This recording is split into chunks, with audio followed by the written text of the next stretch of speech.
नमस्कार, मैं हूं लिमेश पारेख और आपका स्वागत है इस कोर्स में जिसका नाम है सर्टिफाइड संगम सीआरएम सेल्स कंसल्टेंट। तो आइए शुरुआत करते हैं। हम हैं अभी पहले चैप्टर में और ये पहले चैप्टर का पहला वीडियो है।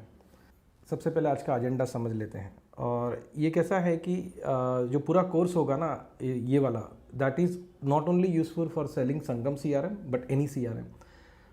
या फिर आप ऐसा सोच सकते हैं कि दुनिया का कोई भी सॉफ्टवेयर बेचने के लिए ये वाला कोर्स आपको काम जरूर आएगा। तो पहले एजेंडा समझ लेते हैं कि पूरे कोर्स में क्या क्या होने वाला है। सबसे पहले हम समझेंगे कि चैप्टर वाइज क्या क्या है, कौन से चैप्टर में क्या क्या आने वाला है।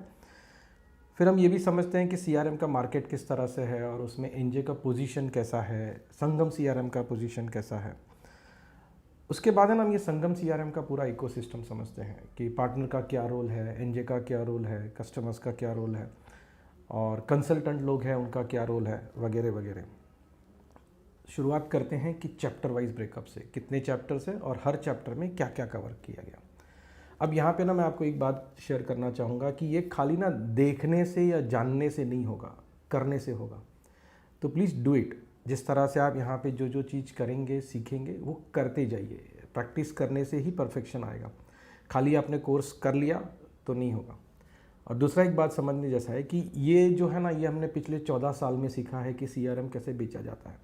बहुत सारी गलतियाँ की और उसके बाद में मालूम पड़ा कि क्या करना है, क्या नहीं करना है और क्या बिल्कुल नहीं करना है। तो ये तीनों चीज़ विस्तार से हम आपसे शेयर करेंगे। अच्छा, हम शुरू करें उसके पहले कुछ एकदम इम्पॉर्टेंट चीज़ है। जैसे मैंने पहले बताया, ये वाला पूरा कोर्स सिर्फ संगम सीआरएम के लिए नहीं, आपको दुनिया का कोई भी सीआरएम बेचना हो तो काम लगेगा।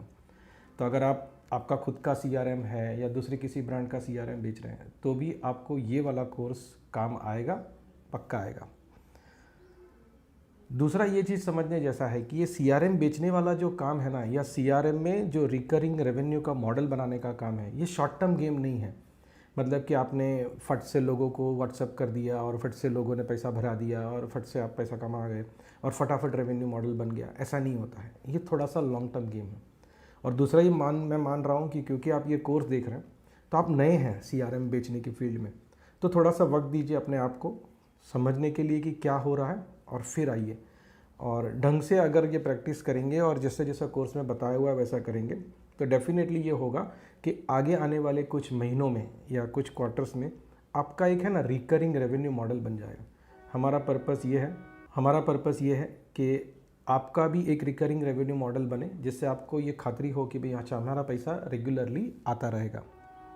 एक इंटरेस्टिंग मुद्दा ये है कि संगम सीआरएम 10 यूज़र तक तो फ्री है, तो फ्री के बेचने में भी बहुत बड़ा रेवेन्यू मॉडल है स्पेसिफिकली पार्टनर्स के लिए। और हमने एक पूरा चैप्टर रखा है ये डिस्कशन करने के लिए कि फ्री वाले में से आप कैसे पैसा कमाएंगे, फ्री वाले में से आप बहुत अच्छा रेवेन्यू मॉडल खड़ा कर सकते हैं। हमने आपसे ना बहुत सारी बेस्ट प्रैक्टिसेस इसमें शेयर करनी है। तो जैसे मैंने पहले कहा कि क्या क्या करना है, तो हम आपसे ये भी शेयर करेंगे कि हमने क्या किया जो हमारे लिए सक्सेसफुल हुआ और हमने क्या किया जो फेल हुआ, जो नहीं काम किया, तो so that you don't have to commit those mistakes again. बहुत बार ऐसा होता है कि जो लोग सीआरएम बेचना चाहते हैं ना, उनको लगता है कि मैं खाली प्रोडक्ट समझ लूँ, टेक्नोलॉजी समझ लूँ तो काम हो जाएगा। ऐसा नहीं है। ये फोकस आप टेक्नोलॉजी पे मत करिए, आप फोकस करिए प्रॉब्लम सॉल्विंग पे। देखिए, कोई भी कंपनी या कोई भी बिजनेस ओनर सीआरएम खरीदता है ना, या सीआरएम में अपना वक्त और समय और पैसा डालता है, ठीक है, तो उसका पर्पज़ ये नहीं है कि उसको टेक्नोलॉजी चाहिए था। उसका पर्पज़ ये था कि उसको उसके बिज़नेस का कोई प्रॉब्लम सॉल्व करना था या कोई गोल अचीव करना था। जब तक हम ये दो चीज़ नहीं समझेंगे ना, तो अपना सीआरएम बेचने का धंधा है ना, ये बराबर नहीं चलेगा। सो आप इसके ऊपर फोकस करके चलिए, बहुत अच्छी तरह से मज़ा आएगा। हमने ये कोशिश किया है कि ये जो पूरा कोर्स के दौरान इंक्वायरी कैसे लाना है, उसको कैसे क्लोज़ करना है, फिर वो कस्टमर को कैसे आगे इम्प्लीमेंट करवाना है और उसके बाद उसको कैसे रिटेन करना है, ये जो पूरा लाइफ साइकिल है ना, इस धंधे में आने का आप समझो कि हमने पूरा भगवत गीता बना दिया आपके लिए। जैसे मैंने पहले कहा, बहुत सारे बेस्ट प्रैक्टिसेस आएंगे और हम ये ना 14 साल में सीखे हैं। ज़रूरी नहीं है कि हम जो बोल रहे हैं वो फाइनल है, लेकिन इतना तो ज़रूर है कि हम बहुत सारी गलतियां करके सीखे हैं। तो आप उसको सीधा जैसा हम बोल रहे हैं वैसा आप करेंगे तो पास होगा, सक्सेसफुल होगा, इसका गारंटी है।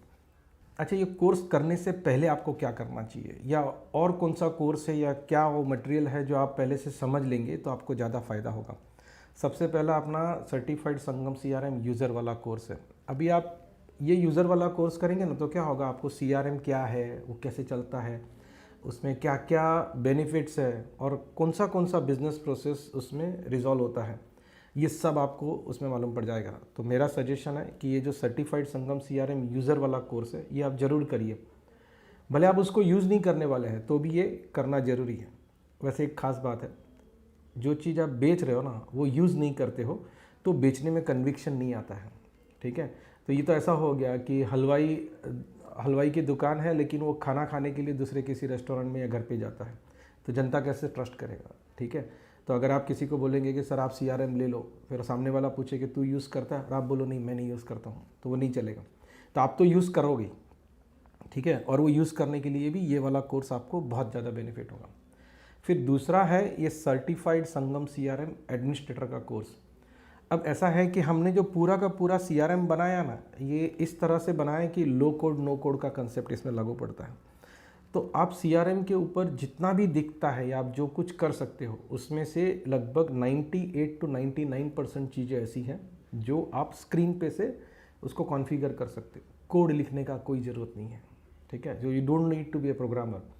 मैं फिर से एक बार बोलता हूँ और शायद बार बार बोलूँगा कि ये टेक्नोलॉजी से ज़्यादा धंधे को समझने वाला कंसेप्ट है। जितना आप उसके ऊपर फोकस करेंगे ज़्यादा अच्छा चलेगा। टेक्नोलॉजी तो बेसिक है, वो समझ में आना ही चाहिए, उसका कोई ना नहीं है, लेकिन आप पूरा ध्यान मत उधर डालना। टेक्नोलॉजी पे सिर्फ 20% ध्यान देना है, 80% ध्यान बाकी सब चीज़ों पे देना है। तो ये एडमिनिस्ट्रेटर वाले कोर्स में आपका वो मुद्दा क्लियर हो जाएगा। उसके बाद आता है सर्टिफाइड संगम सीआरएम बिजनेस ओनर। ये हमने खास कोर्स इसलिए बनाया है कि जो बिजनेस ओनर्स होते हैं ना, जिनको अपनी कंपनी में सीआरएम इम्प्लीमेंट करवाना है उनके लिए, क्योंकि पूरा डायरेक्शन तो वहीं से आएगा, पूरा ड्राइव तो वहीं से आएगा, तो मैं स्ट्रांगली रेकमेंड करूंगा आपने ये कोर्स भी करना चाहिए। और ये कोर्स है ना वो बुक के ऊपर बेस्ड है, क्रैकिंग द सीआरएम कोड। इसमें 5 मेन चैप्टर होंगे और ये 5 चैप्टर में बाइंग से लेके सक्सेस तक का सारा मुद्दा डिटेल में कवर होगा। इसका कैसे रेलेवेंस है ना सेलर के लिए मैं शेयर करता हूँ। अगर आपको ये मालूम हो कि बायर ने क्या करना चाहिए या वो किस तरह से सोचता है, ठीक है, तो आप सेल ज़्यादा अच्छी तरह से कर पाओगे। तो इस कोर्स में बायर का साइकोलॉजी बहुत डिटेल में डिस्कस किया हुआ है कि बायर क्या सोचता है, उसने कैसा सोचना चाहिए, कहाँ पे उसको करेक्शन आप करवा सकते हैं, ये सारा मुद्दा। तो ये 3 कोर्स ज़रूरी है ये वाला कोर्स करने से पहले। अभी तक नहीं अगर रजिस्टर किया है तो रजिस्टर कर लो, और सेलर वाला कोर्स देखने से पहले वो वाला कोर्स देखना, it will be much better. या आप ये भी कर सकते हैं कि ये सेलर वाला कोर्स ख़त्म कर लो उसके बाद वो देखो, लेकिन ये सब किए बगैर बेचने मत निकलने पड़ना, तकलीफ होगी। तो आइए अब देखते हैं कि चैप्टर वाइज ब्रेकअप क्या है। ये सेल्स का पूरा जो कोर्स होने वाला है उसमें कितने चैप्टर्स है और कौन से चैप्टर में क्या चीज़ है जो आपके काम का है और आप उसको किस तरह से यूज़ करेंगे। एक चीज़ मैं वापस एक बार बोलूँ कि ये जो पूरा कोर्स बनाया ना वो बड़े प्रैक्टिकल तरीके से बनाया हुआ है, तो इसमें कोई भी आपको ज्ञान का बात नहीं लगेगा, कोई ऐसा नहीं लगेगा कि यार ये तो ठीक है बोलते हैं लेकिन हम कर नहीं पाते हैं, नहीं, ऐसा नहीं है। ये जो इस कोर्स में बताया गया है ये हमारे बहुत से पार्टनर्स आज की तारीख में कर रहे हैं, हम भी ऐसा ही कर रहे हैं, और ये सारी चीज़ें चलती है और उसका रिज़ल्ट आता है, ये हमको पक्का मालूम है। तो उसमें ज़रा भी डाउट करने का ज़रूरत नहीं है। आपको अगर ऐसा लगे कि कोई चीज़ नहीं समझ में आ रहा है या कोई चीज़ को लेके आपको कन्फ्यूजन है या कुछ और समझना है आपको और हेल्प चाहिए हमारे तरफ से, तो हमको पूछने के लिए ज़रा भी झिझकना मत, we will be happy to help you. Majority idea ऐसे हैं जो आप यहाँ देखने के बाद तुरंत कर सकते हो। अब ये जो पूरा सेल्स वाला बात है ना, उसमें एक चीज़ बहुत बार डिस्कस होती है, लोग बोलते हैं कि सेल्स इज़ ए साइंस और सेल्स इज़ एन आर्ट। मैं थोड़ा सा आपको ट्रिक बोलता हूँ कि इसको किससे समझना ज़रूरी है। अब साइंस वो होता है ना कि जिसमें आप अमुक इनपुट डाल के अमुक प्रोसेस करो तो पक्का मालूम है कि यही आउटपुट आएगा। ठीक है, तो इनपुट फिक्स हो और प्रोसेस फिक्स हो तो आउटपुट का क्या आएगा, ये जब फिक्स होता है तो उसको साइंस बोल सकते हैं। आर्ट जनरली ऐसा होता है ना कि जो व्यक्ति के फितरत में, पर्सनालिटी में होता है वो बिल्ट इन होता है। मतलब मैं चाहे कितना भी प्रैक्टिस करूँ, मैं लता मंगेशकर जैसा नहीं गा पाऊँगा, या मैं कितना भी प्रैक्टिस कर लूँ ना या क्या भी सीख लूँ तो मैं शायद सचिन तेंदुलकर या विराट कोहली जैसा बैटिंग नहीं कर पाऊँगा। ठीक है, तो सवाल आता है कि अभी सेल्स क्या है, क्योंकि सेल्स में तो ऐसा होता है कि आप इनपुट करो और प्रोसेस करो और उसके बाद आउटपुट कुछ भी निकलता है, नक्की नहीं है। तो हम कुछ इसको ऐसा डिफाइन कर सकते हैं कि sales is a craft, right, a craft और a skill which you acquire by practice and trial and error. कुछ और एग्जाम्पल समझते हैं, क्लियर हो जाएगा। जैसे कुकिंग है, तो कुकिंग है ना, आप कुकिंग के शो देख के, कुकिंग का बुक पढ़ के नहीं सीख सकते, कुकिंग के लेक्चर्स देख के नहीं सीख सकते, आपको कुकिंग करना पड़ेगा। जब तक करेंगे नहीं तब तक वो आप सीख नहीं पाएंगे। सेम चीज़ लागू पड़ती है सेल्स में। तो आप सेल्स का बुक पढ़ लो, सेल्स की वीडियो देख लो, ये वाला कोर्स कर लो, उससे कुछ नहीं होगा। जब तक आप खुद करके नहीं देखोगे तब तक इसका रिजल्ट नहीं आने वाला है। तो मेरा रिक्वेस्ट है कि इसमें जो कुछ भी बताया जा रहा है, बात की जा रही है, वो करके देखिए। अगर आपने ऐसा किया और प्रैक्टिस करने के बाद भी रिजल्ट नहीं आया तो हम बात करेंगे और आप उसको सुधारने में हम आपको वापस मदद करेंगे। लेकिन खाली पढ़ लिया तो धंधा हो जाएगा, ऐसा नहीं होगा। करना है, कैसे करना है ना, ये इस कोर्स में बताया गया है। Means this course can guide you what to do, right. जो दूसरों ने गलती की है, हमने गलती की है, उसमें से हम आपको सिखा सकते हैं कि ये करना है, ये नहीं करना है और ये बिल्कुल नहीं करना है, लेकिन करना तो है। तो आइए देखते हैं कि चैप्टर वाइज क्या क्या है। तो सबसे पहला फर्स्ट चैप्टर जो अभी हमारा चालू है, that is introduction to this course, जिसमें हम सारी बातें अब तक किए और आगे कर रहे हैं। दूसरा है ना, एक कंसेप्चुअल चैप्टर है जिसका नाम है the difference between mindset of A solver and A seller. अब सीआरएम जैसा प्रोडक्ट बेचने के लिए ना उस सॉल्वर वाला माइंडसेट जरूरी है, और उसके कुछ प्रैक्टिकल आइडिया और टिप्स आपको हम इस सेकंड चैप्टर में शेयर करेंगे। तीसरा बहुत इंपॉर्टेंट चैप्टर है कि ये फ्री वाला सीआरएम जो है, संगम सीआरएम, उसका बिजनेस मॉडल क्या है, उसका रेवेन्यू मॉडल क्या है, और आप एज ए पार्टनर वो फ्री सीआरएम से कैसे पैसा कमा सकते हो। तो वो हमने डिटेल में चैप्टर नंबर 3 में दिया हुआ है। फिर चैप्टर नंबर 4 में हमने बताया कि आइडेंटिफाइंग टारगेट्स एंड प्रोस्पेक्ट्स। ऐसा है कि दुनिया में हर किसी को सीआरएम नहीं चाहिए, राइट। बहुत सारे बिजनेसेस ऐसे हैं जिसमें सीआरएम नहीं चाहिए, बहुत सारी साइज और फॉर्मेट बिजनेस का ऐसा हो सकता है जिसमें सीआरएम नहीं चाहिए। तो कुछ तो फॉर्मूला होगा ना, कुछ तो ऐसा होगा कि ये कैरेक्टरिस्टिक हो तो उसको सीआरएम चाहिए। तो वो हमने इस चैप्टर में बताया। इसके साथ साथ हमने क्या किया है कि अलग अलग इंडस्ट्री में लोग किस किस तरह से सीआरएम यूज़ करते हैं, ये चैप्टर नंबर 4 में डिटेल में बताया।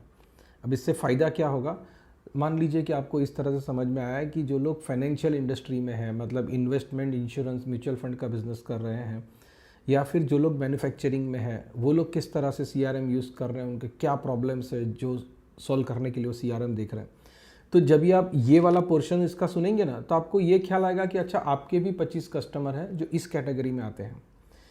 तो ये वाला सेक्शन देखते टाइम मेरा रिक्वेस्ट है कि आप पेन और डायरी लेके बैठना, और जो जो क्लाइंट आपके हैं जो इस सेक्टर में बैठते हैं उनका नोट करते जाना नाम। वीडियो देखने के बाद तुरंत फ़ोन करके देखना उसको, रिजल्ट आएगा, पक्का आएगा, ये गारंटीड है, मैंने ऐसा बहुत बार किया है। फिर लीड जनरेशन कैसे करना है, ये चैप्टर नंबर 5 है कि भाई आपने सोच तो लिया कि ये वाला लेगा, ये वाला नहीं लेगा, इस तरह का होगा, उस तरह का होगा तो नहीं लेगा। वैसे ये जो चैप्टर नंबर 4 में हमने पढ़ा ना, उसको मार्केटिंग की भाषा में कस्टमर पर्सोना बोलते हैं। तो चैप्टर नंबर 4 में हमने कस्टमर पर्सोना बनाया, चैप्टर नंबर 5 में उस तरह के कस्टमर्स तक हम पहुंचेंगे, मतलब कि लीड जनरेट करेंगे। अब आता है चैप्टर नंबर 6। ये पूरे सेल्स के प्रोसेस में लीड जनरेशन ये इम्पॉर्टेंट है, उससे ज़्यादा इम्पॉर्टेंट है लीड का क्वालिफिकेशन।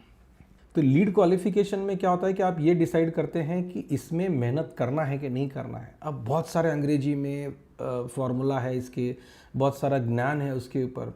हम आपको कुछ ऐसे तरीके बता रहे जाने वाले हैं जो एकदम प्रैक्टिकल है, और वो जो आप कर सकते हैं, बहुत आसानी से समझ में आएगा, आपको भी समझ में आएगा, आप कर भी पाएंगे और अपनी टीम को भी सिखा पाएंगे, आपकी टीम मेंबर्स भी कर पाएंगे। थोड़ा सिंपल है वो। 7वां को कंसेप्ट है या चैप्टर है, उसको बोलते हैं capacity demonstration, capability demonstration, right. वैसे गूगल करके देखिए कि कैपेसिटी और कैपेबिलिटी में फ़र्क क्या है, बड़ा इंटरेस्टिंग फ़र्क है। तो ये कैपेबिलिटी डेमोन्स्ट्रेशन का कंसेप्ट ये है कि आप कैसे कन्विंस करते हो आपके कस्टमर को कि I can do this, right. इसमें अलग अलग स्टेजेस है, उसके स्टेज दिए हैं और उसके स्टेप्स भी दिए हैं, और वो कैसे करना है ये एग्जाम्पल्स के साथ आपको चैप्टर नंबर 7 में समझ में आएगा। फिर आता है चैप्टर नंबर 8, सेल्स को क्लोज कैसे करें, ठीक है। आप सोच रहे हैं कि नेगोशिएशन होगा, ऑब्जेक्शन हैंडलिंग होगा, इतना ही नहीं होगा, बहुत सारा होगा।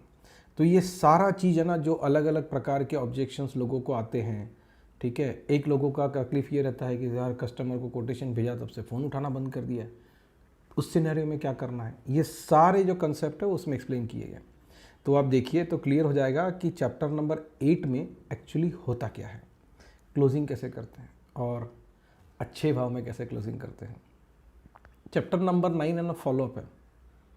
हाँ, मैं समझ गया आप क्या सोच रहे हैं। आप ये सोच रहे हैं कि फॉलोअप पहले आता है क्लोजिंग बाद में आता है, नहीं, वो जो फॉलोअप आप बोल रहे हैं ना उसको फॉलोअप नहीं बोलते। ये फॉलोअप का मतलब ये है कि क्लोजिंग के टाइम पे आपने जो कस्टमर को प्रॉमिस किया था या कस्टमर ने आपको प्रॉमिस किया था उस हिसाब से सब जा रहा है कि नहीं, राइट।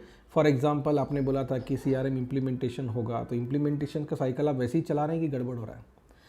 याद रखिए, बहुत इंपॉर्टेंट है ये वाले बिजनेस में, तो बहुत, हर बिजनेस में इंपॉर्टेंट है, इसमें ज़्यादा, राइट, क्योंकि आपको कस्टमर के पास से बहुत सालों तक पैसा लेना है।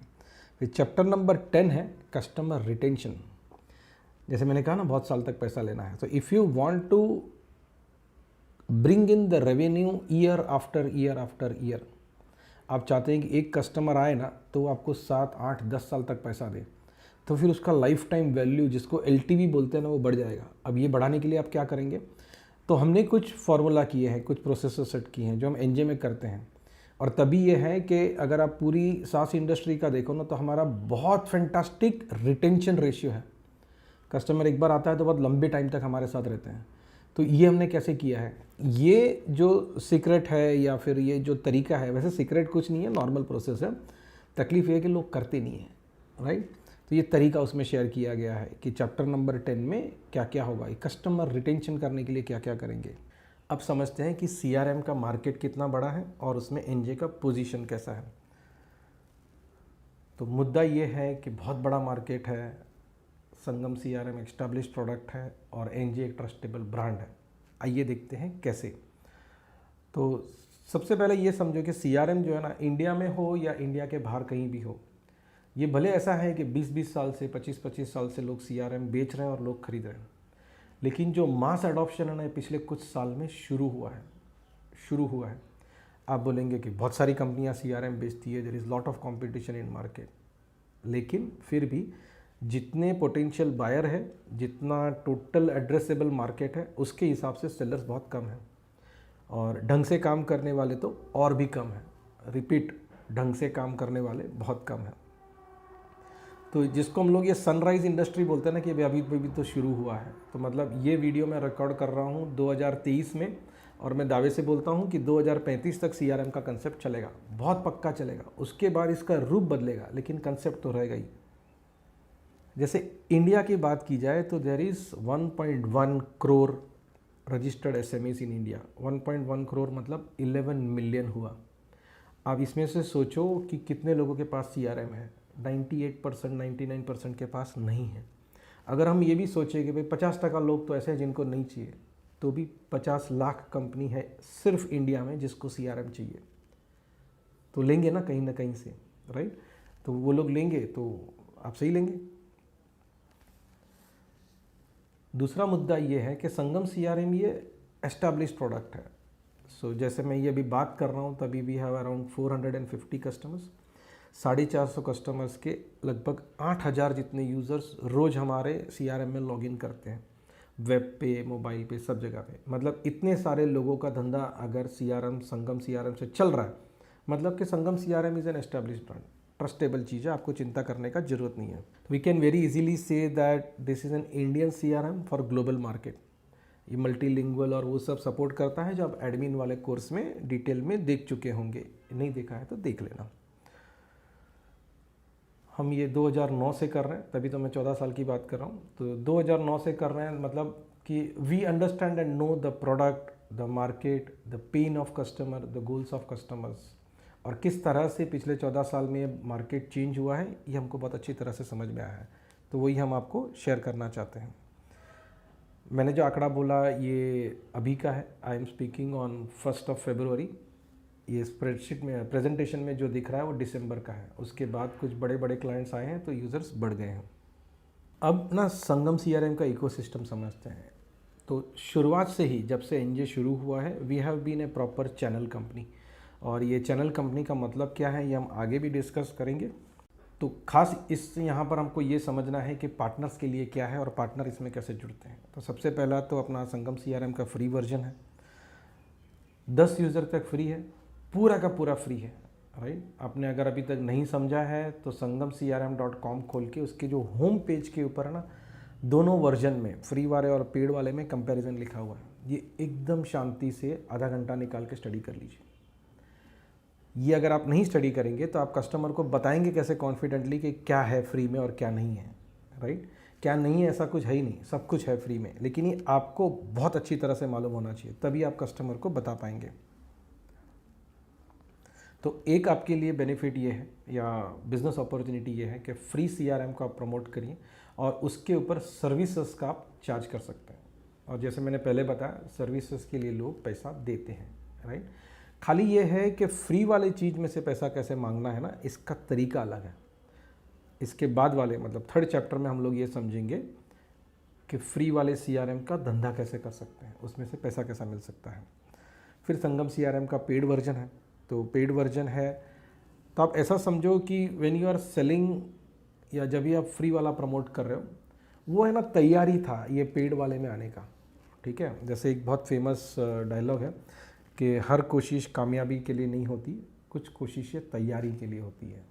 तो आप जो फ्री वाला बेच के जितना कुछ प्रयास कर रहे थे ना, उसमें जो भी कुछ कमा रहे थे, ऐसा समझो कि वो तैयारी था बड़े गेम का।